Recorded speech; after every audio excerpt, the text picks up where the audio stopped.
I'm Kaye and I'm a late bloomer.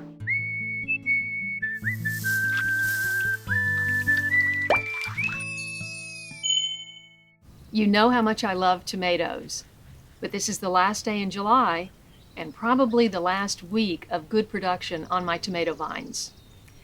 I'm going to take you through my process this year, discuss my strategy, see how well it worked out, compare my 9 varieties on my 17 vines. We'll do a taste test, and we're going to make Italian spaghetti sauce. So don't you dare go away. I was determined to do things a little differently this year to save time and energy.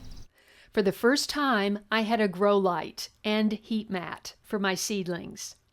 I planted only 8 varieties of tomato seeds in 16 cells.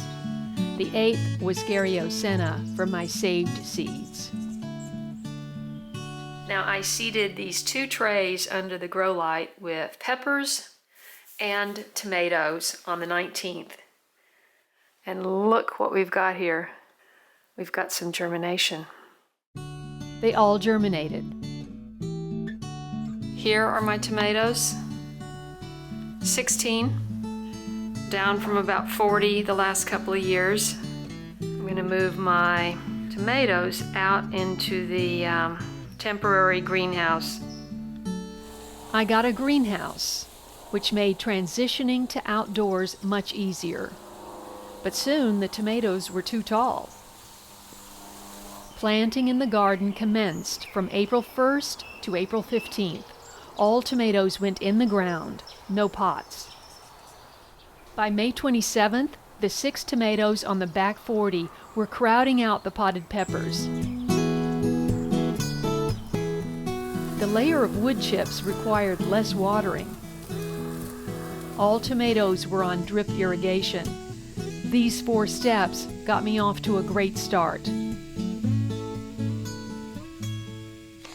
Mid-June, the garden was filling up and loaded with gorgeous fruit.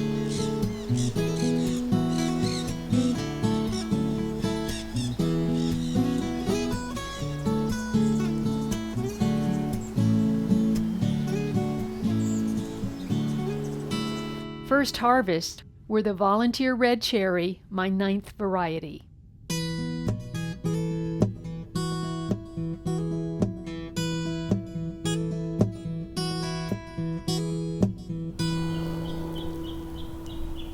We had June bloom till noon, most days from mid-April till mid-July. This set the stage for an encore performance of powdery mildew. My single black Krim was the first to set large tomatoes and the first to get hit. Blight wouldn't be left out of the fun. I had sprayed my plants 3 times by June 25th. On July 2nd, I was at it again. Blossom end rot is a problem I didn't think I would have again, because you're either watering too much, too often, and you leach out the calcium in your plants. So these are about 7 feet off the ground, and they're dark. And another thing that's interesting is these are all on the same plant, but they're very different shape. My setup for 8 plants right at the fence turned out to be a little cramped, especially because I had to use bird netting to keep the vines from extending into the sidewalk. I've just spent 3 hours on tomato duty.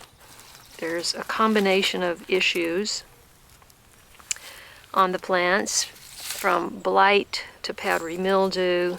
4 days after I sprayed, things looked even worse. Still, by July 9th, I had a pretty decent harvest. Miraculously, the sun started shining in the mornings, and the tomatoes seemed to put the brakes on the issues and start delivering tomatoes.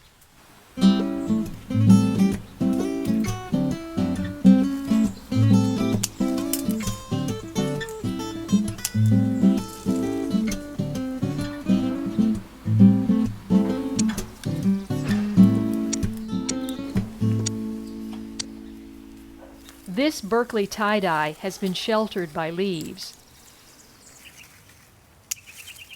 Observe the deep red. Tomatoes don't have the color or the flavor when most of the leaves are removed. Considering the issues, I was very happy with this first big harvest. I added these Amish paste to what I already had in the kitchen and canned a few pints.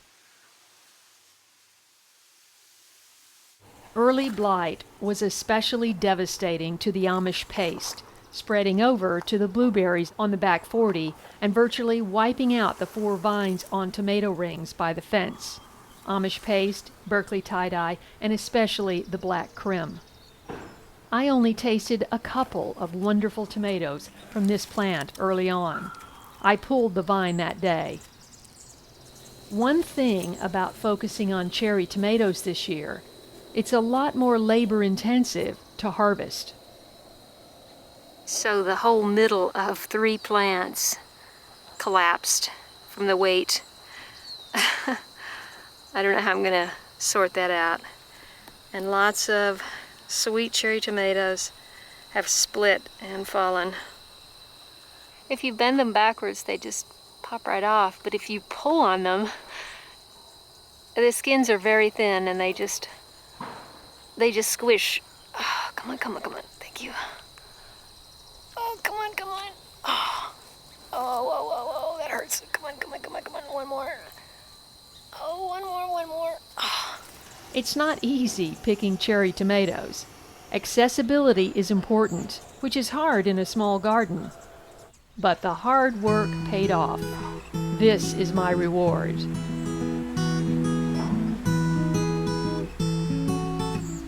I followed that up with an even bigger haul 5 days later. There's still a lot of tomatoes on the vines, in spite of all the issues. Many of these will be given away.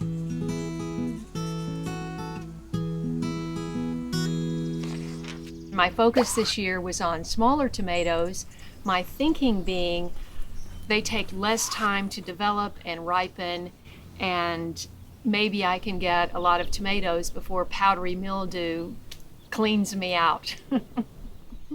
Out of my 9 varieties, I have 7 represented here. And this is the Butingan wild cherry tomato. It's only grown in the Ilocos region of northern Philippines. Now, these seeds were sent to me by my friend Lauren, who's from the Philippines, who's from there, but lives in Germany. And they don't cultivate it at all. It just grows wild on bushes all over the place. And she was able to get some seeds when she visited last August, and now they're growing in my front yard in Los Angeles. How cool is that? All right, let's give these a try. Now, this is a paste tomato, so, you know, it's not going to be probably as juicy and wonderful as these two, but let's give it a try. I haven't even tried one. Wow.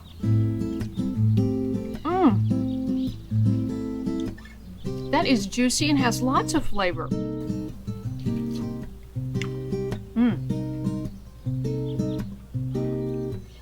That has a sharper flavor, very juicy, very flavorful. Now the Berkley Tie-Dye, which I love.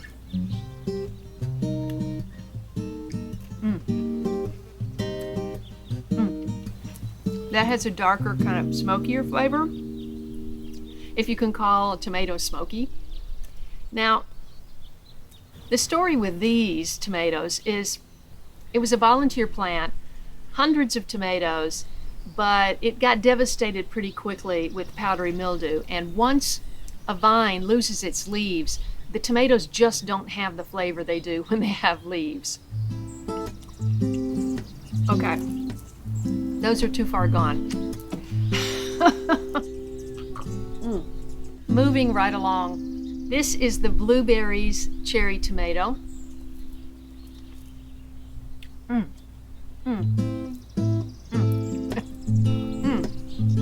that almost tastes like it has the basil in it. Oh boy. Juicy, explodes with flavor. Okay, now for the sweetie, which is these two vines. And I'll definitely be growing that again. Wow. Sweet, juicy. This is the kind of tomato you could just have a whole lunch, just. Wow. Okay, now we'll try the butane gun. What an interesting flavor. Wow. This is a splendid looking Berkley tie-dye, so fingers crossed that makes it to maturity. This is the butane gun, and you can see it just grows like a big thick bush. I'll definitely be growing it again, even though it's very labor intensive to pick those little cherry tomatoes. Another variety that was hard hit by powdery mildew was the indigo apple. And most all of the leaves are gone. But I have a lot of tomatoes left to ripen. Here are my Amish paste tomatoes. There are about 10 pounds here.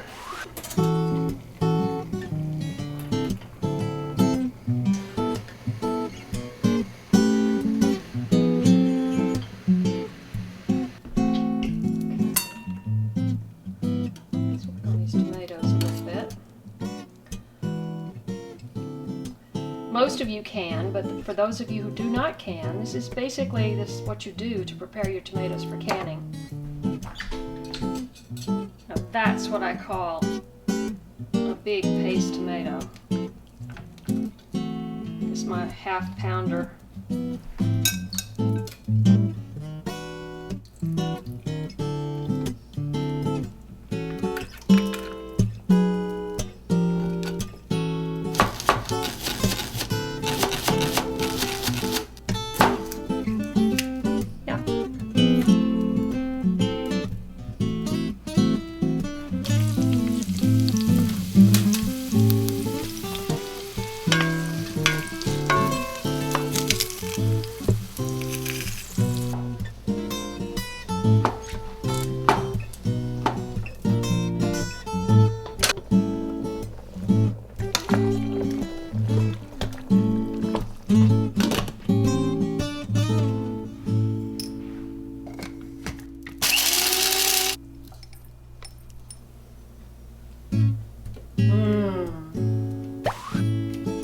That smells incredible.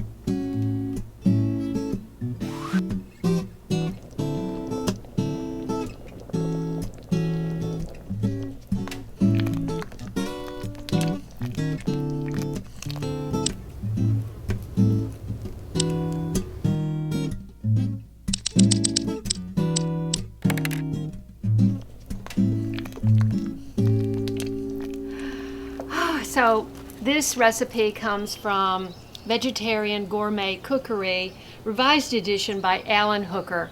Now I have had this for at least 25 years, and I had the first edition before that. It's a paste tomato, but it's a juicy paste tomato. So I could cook this for another hour and it would be thicker, and it's way too hot to boil pasta and have it that way. So I'm just going to give it the old taste test. Here we go. Oops. Oh, little sauce on the face. Oh, that is so good. Wow. Go to latebloomershow.com for the recipe. Bon appetit. If you enjoyed this episode, please give me a thumbs up and share with a friend. I'm Kaye. I'm a late bloomer. Thanks for watching, and I'll see you next time. Let me just see what I need to say here. If you If you okay, that wasn't horrible.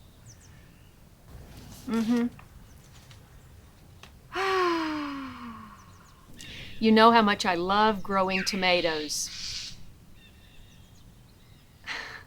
You know how much I love Can I get a word in?